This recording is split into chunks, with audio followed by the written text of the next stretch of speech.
19 வயதுக்குட்பட்டோருக்கான இளையோர் உலகக்கோப்பை போட்டியில் இங்கிலாந்து அணியை 100 ரன்கள் வித்தியாசத்தில் வீழ்த்தி இந்திய அணி 6வது முறையாக வெற்றி பெற்றது. இதில் தமிழகத்தைச் சேர்ந்த தீபேஷ் மற்றும் அம்ரிஷ் சிறப்பான ஆட்டத்தை வெளிப்படுத்தினர். இதுகுறித்து தீபேஷ், அம்ரிஷ் ஆகியோரின் பெற்றோர் புதிய தலைமுறைக்கு அளித்துள்ள பிரத்யேக பேட்டியை பார்க்கலாம்.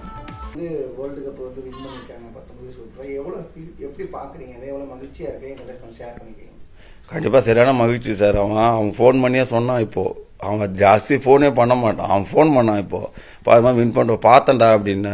நான் கேட்ச் பிடிச்சதெல்லாம் பார்த்தீங்களா போனேன், நான் பார்க்கல, இந்த ஃபங்க்ஷனுக்கு போனேன்டா அப்படின்னேன். அப்படிங்களாப்பா அப்படின்னா, சரி நான் கொஞ்ச நேரம் பார்த்து ஃபோன் பண்ணுறேன்ப்பா அப்படின்னா என்கிட்ட.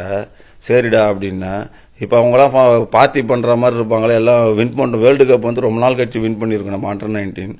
அவனுக்கு என்ன அவன் குறிக்கோள்னா, எந்த மேட்ச் ஆனாலும் ஜெயிக்கணும். இங்கே வீட்டாண்ட கிரிக்கெட் ஆடும்போது கூட ஏற்றாம கிரிக்கெட் ஆடும்போது அவன் ஜெயிக்கணும். டென்னிஸ் பால் ஆடும்போது ஒரு வயசுலேருந்து அந்த ஃபோட்டோலாம் கூட இருக்கு என்கிட்ட. அவனை பொறுத்த வரைக்கும் விளையாடினா ஜெயிக்கணும். நான் எதாவது சொன்னேன்னா கோச்சுப்பான். நான் கரெக்டாக தான் ஆடினேன் இதுன்னுவான். சின்ன ஒரு வயசுலேயே அவனுக்கு தினைக்கும் பால் போடுறது எல்லாம் கோச்சே கிடையாது அவனுக்கு. நான் தான் எல்லாம், நானே கோச். இப்போ கோச்சே ஆகிட்டேன். இப்போ நான் விளையாடும் போது எனக்கு டைம் இல்லைன்னா எங்காவது அனுப்புவேன், எங்காவது விளையாட போடான்னு சொல்லிட்டு அவன் ஒய்ஃபை திரும்ப கூட்டின்னு போய் கூட்டின்னு வர்றதெல்லாம். அதுக்கப்புறம் அண்டர்-16 செலக்ட் ஆகிட்டான் ஸ்டேட்டுக்கு. டிஸ்ட்ரிக்ஸ்லாம் ஆடிட்டு எல்லாம் வந்து எல்லாம் நல்லா பண்ணிட்டு அண்டர்-16 ஸ்டேட்டுக்கு செலக்ட் ஆகிட்டான். வந்தான், ஸ்டேட்டுக்கு செலக்ட் ஆகிட்டு போனான். ஃபீல்டிங் ப்ராக்டிஸில் விரல் ஒண்டிடுச்சு அவனுக்கு. ஃபீல்டிங் ப்ராக்டிஸில் விரல் ஒண்டிடுச்சு. நேராக வீட்டுக்கு அனுப்பிச்சி விட்டாங்க.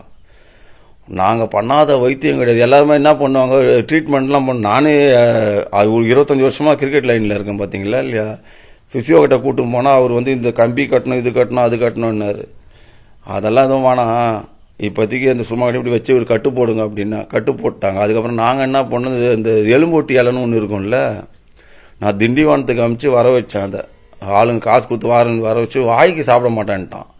உடனே எங்கள் ஒய்ஃப் என்ன பண்ணாங்கன்னா, அந்த இலைய சூடு பண்ணி கட்டி 3 வீக்ஸ் 4 வீக்ஸ்ன்னாங்க.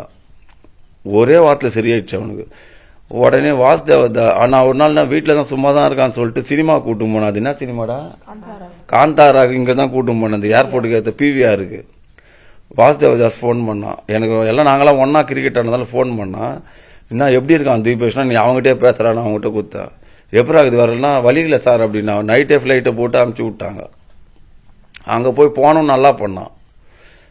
அடுத்த நெக்ஸ்ட் இயரும் நல்லா பண்ணான். அதுக்கப்புறம் அண்டர்-19 நல்லா பண்ணான். உடனே இப்போ இந்த இந்தியா டீமில் எடுத்தாங்க. எடுத்த விட்ட என்ன ஆயிடுதுன்னா, இவன் ஸ்டாண்ட் பைல மாதிரி இருக்கிற மாதிரி இருந்தான். அதுக்கப்புறம் உள்ளே வந்துட்டான். உள்ளே வந்தவொடனே அந்த இங்கிலாந்து மேட்ச், ஆஸ்திரேலியா மேட்ச்லாம் நல்லா பண்ணான். உடனே ஒரு சின்ன பிரேக் ஒன்று வந்தது அவனுக்கு அந்த மேட்ச் நடுவில். வரும்போது வீட்டுக்கு வந்தான். நம்ம தமிழ்நாடு டீமுக்கு ஒருத்தரம் ஆட போனான். ஒன் டே போனவொடனே மும்பை கூடலாம் 5 விக்கெட் எடுத்தான். அங்கேயும் 5 விக்கெட் எடுத்தான். ஆஸ்திரேலியா கூட, மும்பை கூட 5 விக்கெட் எடுத்தான். உடனே திருப்பி கூப்பிட்டுக்கிட்டாங்க. அவன் டிராவலிங் அப்படியே இருக்கு. ஆனால் பயங்கர ஹார்ட் ஒர்க்கரு. என்னன்னா, நான் சொன்னேன் பார்த்தீங்களா உங்கள்கிட்ட, அவன் இப்போ பசங்களை எழுப்பி தான் நம்ம அனுப்பணும்ல. அவன் காத்தால எழுந்து என்ன எழுப்புவான், அப்பா டைம் ஆயிடுச்சுப்பான்னுவான். சரி நான் திரும்ப எங்கே அப்போ டிஸ்ட்ரிக்ட் செலெக்ஷன்லாம் என்னன்னா, நம்ம ஸ்டேட்டாக இங்கெல்லாம் போக முடியாது. டிஸ்ட்ரிக்ஸ் ஆடணும், நார்மல் கிரிக்கெட் டிஸ்ட்ரிக்ஸ் ஆடி ஜெயிச்சுட்டு அதுக்கப்புறம் ரவுண்ட் ராபின் எடுப்பாங்க. ரவுண்ட் ராபின்லேருந்து கம்பைன் டிஸ்ட்ரிக்ஸ் எடுப்பாங்க. கம்பைன் டிஸ்ட்ரிக்ஸ்லேருந்து ஸ்டேட் செலெக்ஷனுக்கு எடுப்பாங்க. அதை செலக்டர்லாம் பார்த்துருக்காங்க. இவன் நல்லா வேகமாக போடுறான், இவனை க்ரூம் பண்ணிடலாம்.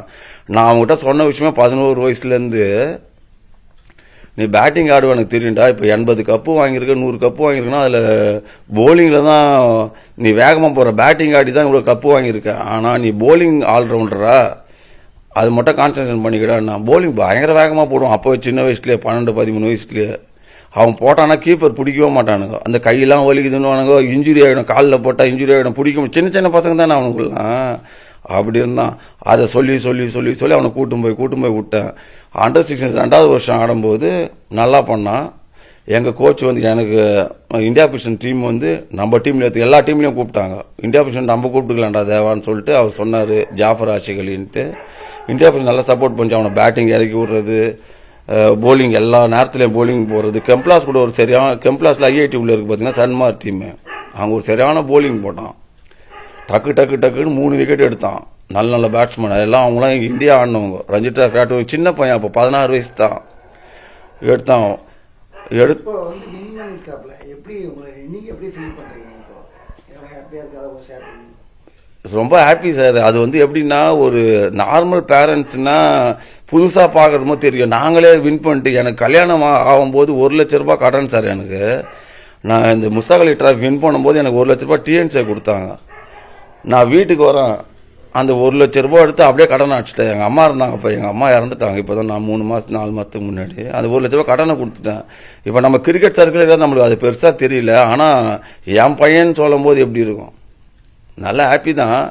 அது எப்படி வெளிப்படுத்துன்னு எனக்கு தெரியல.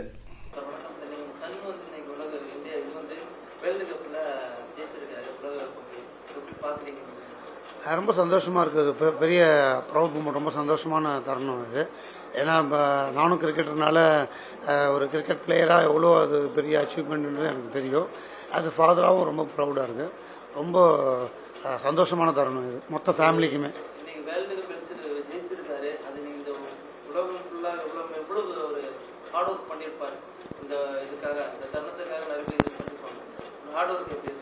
இல்லை, ஒரு சின்ன வயசுலேருந்தே ஒரு நான் அகாடமி இருக்கிறனால என் கூட வருவார். அப்பத்துலேருந்தே ஒரு டெடிக்கேஷனாக ஆடுவார். அதுக்கப்புறமா Under-16 Under-14 எல்லா டோர்னமெண்ட்டும் நிறைய பர்ஃபார்ம் பண்ணுவார். ஒரு Under-16 வரும்போது ஸ்டேட் ரெப்ரசன்ட் பண்ணி அதுக்கப்புறமா NCAவும் போனார். அதுக்கப்புறம் Under-19 3 வருஷமும் டீமில் இருந்தார். இது 3வது வருஷம். அவர் வந்து போன வருஷம் நல்லா பர்ஃபார்ம் பண்ணி நம்ம 33 வருஷம் பொறுத்து நம்ம Under-19 வந்து சாம்பியன்ஸ் தமிழ்நாடு டீம் வந்து கப் அடித்தோம். அந்த ஃபைனல்ஸ்லையும் செமிஃபைனல்ஸ்லையும் நல்லா பர்ஃபார்ம் பண்ணுறதுனால அவர் வந்து ஆல்ரெடி வந்து இந்த இங்கிலாந்து டூருக்கு செலக்ட் ஆகிருந்தார். அதே ஒரு ப்ரௌட் மூமெண்ட்டு. அதுக்கப்புறம் ஆஸ்திரேலியா டூரும் போனார். அதுக்கப்புறம் இப்போ வேர்ல்டு கப் பொறுத்த மாதிரி சவுத் ஆஃப்ரிக்காவும் போயிட்டு அப்படியே ஜிம்பாப்வே இப்போ போயிட்டு வேர்ல்டு கப் வின் பண்ணது ரொம்ப சந்தோஷம்.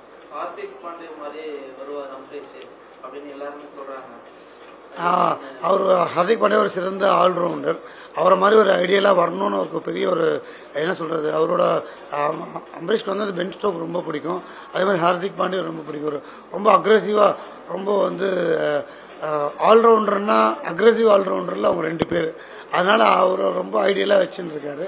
அவனோட பிளெஸிங்ஸ்லாம் அவனை மாதிரி வரணும்னு இவருக்கும் ஆசை. அது கனவு.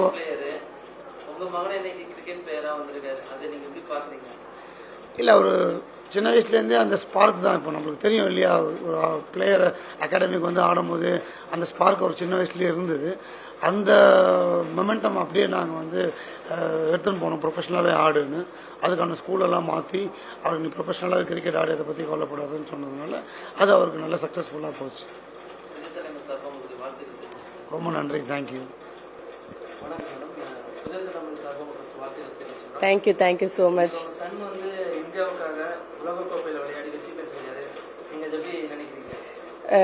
உண்மையாக ரொம்ப ஹாப்பியாக இருக்குது. இமோஷனலாக ரொம்ப இவ்வளோ நாள் அவனுக்கு வந்து இருந்த ஹார்ட் ஒர்க்கு, அவன் டெடிக்கேஷன், அவனுக்கு அது மேலே இந்த பேஷன் எல்லாம் வந்து ஃபர்ஸ்ட் ஸ்டெப் இவன் இப்போ எடுத்து வச்சிருக்கான்ற போது ரொம்ப ப்ரௌட் மூமெண்ட்டாக இருக்குது. ரொம்ப ஹாப்பியாக இருக்குது.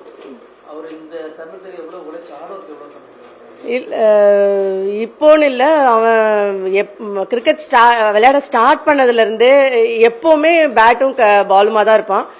அண்ட் மார்னிங் வந்து 5 o'clock வீட்டிலேருந்து கிளம்பினாங்கன்னா ஈவினிங் ரிட்டர்ன் திரும்பியும் வந்து 7 o'clock அப்படி தான் ஆகும். ஸ்கூல் கோச்சிங் முடிச்சுட்டு திருப்பியும் ஸ்கூல் இல்லை காலேஜ்னா காலேஜ் போயிட்டு ரிட்டர்ன் திருப்பியும் அகைன் ப்ராக்டிஸ் போயிட்டு அப்புறம் தான் வருவார். அண்ட் அவங்க அப்பா வந்து எப்பவுமே வந்து அந்த டிசிப்ளின் இருக்கணும்ன்றது வந்து ஃப்ரம் தி ஸ்டார்ட்லேருந்தே அவர் சொல்லி கொடுத்ததுனால he always like go with discipline and hard work. அது வந்து இப்போ வந்து ரிட்டர்ன் வருதுன்னும் போது really we are very proud of him. And அவனுடைய நிறைய சாக்ரிஃபைஸ் பண்ணியிருக்கான் ஆக்சுவலா. அதோடைய ஃபர்ஸ்ட் ஒரு ஃப்ரூட்டா இது வந்து அவனுக்கு இருக்கிறது எனக்கு ரொம்ப ஹாப்பி.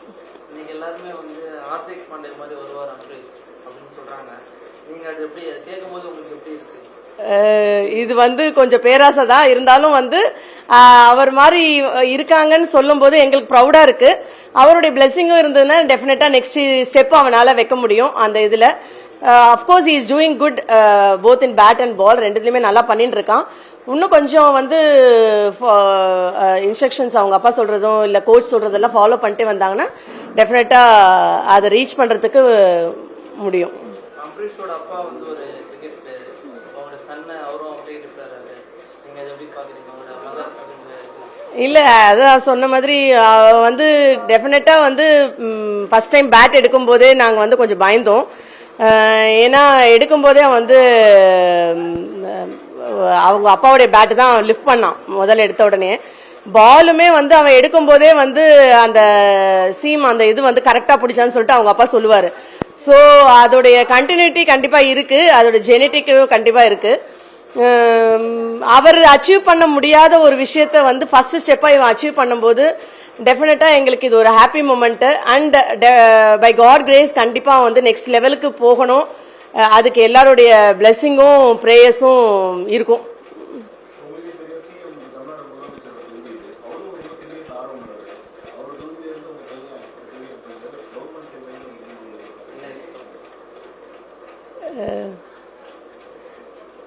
இல்ல சப்போர்ட்ன்ற இதுல வந்து பாத்தீங்கன்னா டெஃபினட்டா வந்து நம்ம கவர்மெண்ட் ஆல்ரெடி வந்து நிறைய இனிஷியேட் பண்ணிட்டு தான் இருக்காங்க, இல்லைன்னு சொல்லவே முடியாது. ஏன்னா வந்து இப்போ ஸ்போர்ட்ஸுக்குன்னே நிறைய கோட்டாஸும் கொண்டு வந்திருக்காங்க. ஸ்போர்ட்ஸ் அந்த இதில் வந்து இப்போ ஒரு ஈவெண்ட்டும் அவங்க ஆர்கனைஸ் பண்ணி எடுத்துட்டு வந்துட்டு இருக்காங்க. ஸோ கவர்மெண்ட் பக்கத்துல இருந்து நிறைய இனிஷியேட் பண்ணிட்டு இருக்காங்க. இன்னும் வந்து கிரிக்கெட்ன்ற போது சம்டைம்ஸ் நிறைய பேர் என்ன நினைச்சுக்கிறாங்கன்னா அது கொஞ்சம் வந்து ஆல்ரெடி கொஞ்சம் செலவு பண்ண முடிஞ்சவங்க தான் வந்து ஆடுவாங்கன்னு. அப்படி கிடையாது. ஆனா ஏன்னா நாங்கெல்லாம் வந்து மிடில் கிளாஸ் தான் ஆக்சுவலா. இனிஷியலா இருக்கும்போது நான் பர்டிகுலரா வந்து எனக்கு ஆஸ் அ மதர் நான் வந்து என்ன ஃபீல் பண்ணியிருந்தேன்னா இவனை வந்து ஒரு இண்டிவிஜுவல் கேம் போடலாம் தான் யோசிச்சு வச்சிருந்தோம். ஏன்னா ஒண்ணு வந்து அவங்க அப்பா போன ஸ்ட்ரகிள்ஸ் எல்லாமே நான் பார்த்திருக்கேன். அவரு சின்ன வயசுல இருந்து என்னென்ன ஸ்ட்ரகிள்ஸ் கோத்ரூ பண்ணாருன்றது எனக்கு சொல்லியும் இருக்காரு.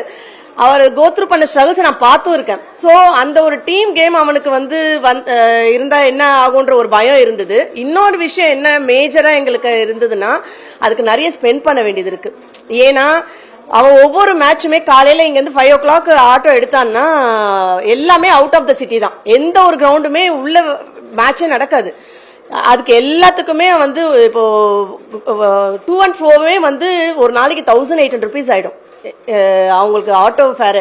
அது இல்லாம அது வந்து பேசிக் போயிட்டு வருது. அது இல்லாம இவங்களுக்கு வாங்குற பேட்ல இருந்து பேட்ல இருந்து எல்லாமே வந்து எப்படின்னா ஒரே இதை வச்சு ஒரு 4 மாசம் ஆடலாம் அப்படிலாம் கிடையாது. சோ அதுக்கு ஏதாவது கவர்மெண்ட் பண்ணாங்கன்னா இனிஷியலா அந்த ஸ்டேட் அந்த தொகுதியில் இருக்கவங்களுக்கு அவங்க ஏதாவது பண்ணாங்கன்னா அது கொஞ்சம் நல்லா இருக்கும். ஏன்னா ஒரு லெவல் வரும்போது தான் அவங்களுக்கு வந்து ஒரு இன்கம்ன்றது வரும். அது வரையும் மிடில் கிளாஸ் ஃபேமிலினா அவங்க அதை கோத்ரூ பண்றதுக்கு பார்த்து தான் ஆகணும். ஸோ அதுக்கு ஏதாவது அவங்க ஹெல்ப் பண்ணாங்கன்னா உண்மையாவே ரொம்ப நல்லா இருக்கும். அது கிரிக்கெட்ன்ற விஷயத்துல அவர் அழைப்பு இருந்தா கண்டிப்பா சந்திக்க தான் செய்வோம். அது எங்களுடைய கண்டிப்பா அவர் அழைச்சாருன்னா எங்களுக்கு அதை விட ஒரு பெரிய விஷயம். எங்களுக்கு பெருமை, நம்ம தொகுதிக்கு பெருமை, நம்ம ஸ்டேட்டுக்கும் பெருமை. சோ அவர் என்னைக்கு கூப்பிடுறாரோ அன்னைக்கு நாங்க போய் பார்க்க தான் போறோம். அது உண்மையாவே ஒரு சந்தோஷமான மொமெண்டா இருக்கும். நான் அம்பரீஷ் அம்மா சுபாஷினி.